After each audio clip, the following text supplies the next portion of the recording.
Growing calls for President Obama to fire a top aide. Deputy National Security Advisor Ben Rhodes, in a New York Times article, bragged that he manipulated the press to get support for the controversial Iran nuclear deal.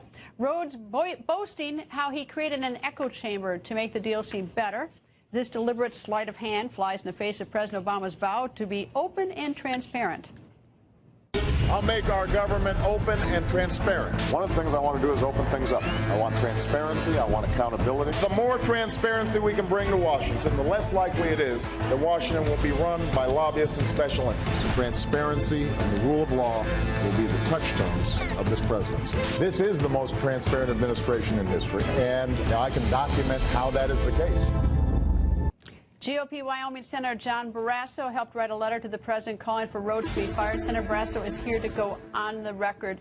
First of all, the president promised transparency, but let's just get your thought on it, although I guess I can guess it. How transparent was this Iran deal?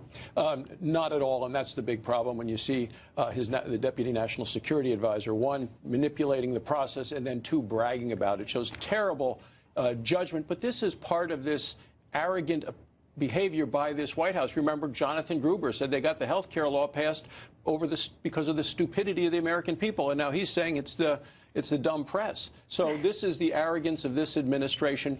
They're afraid to tell the American public the truth. And my concern is the safety and security of the American public, which is what the Iran deal is all about. All right. I have your letter here. You signed it with two other U.S. senators calling for him to fire Rhodes, Mark Kirk from Illinois and John Cornyn from Texas, another U.S. senator.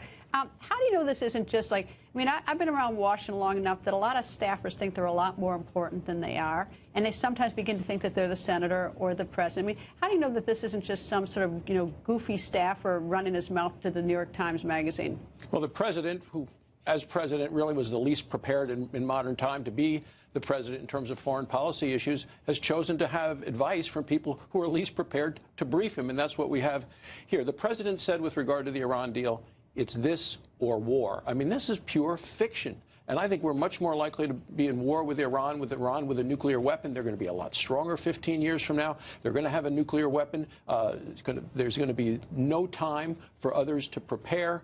And so we are, as a nation, I think, more prone to war because of a very bad deal based on fiction. All right, do you think the president's going to fire Rhodes?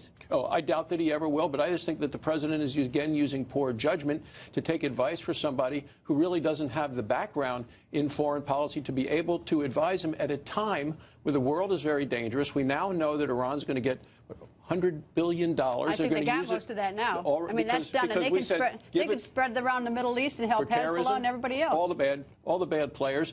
So they have the money, and they have given nothing back. They're doing ballistic missile testing now. And, before this deal was signed, they weren't allowed to do that, not just because of the United States, because of the United Nations. I never could figure out whether or not under this deal, of course, most of it is classified. We're sort of, the American people are sort of the last to know. We don't get to know anything. But I always wondered, to what extent this deal prevents Iran from sharing technology or getting technology from North Korea, for instance. I mean, North Korea needs money, so I'm sure they'd be happy to share technology, and they do nuclear tests. And what did we all know about the Iranian deal?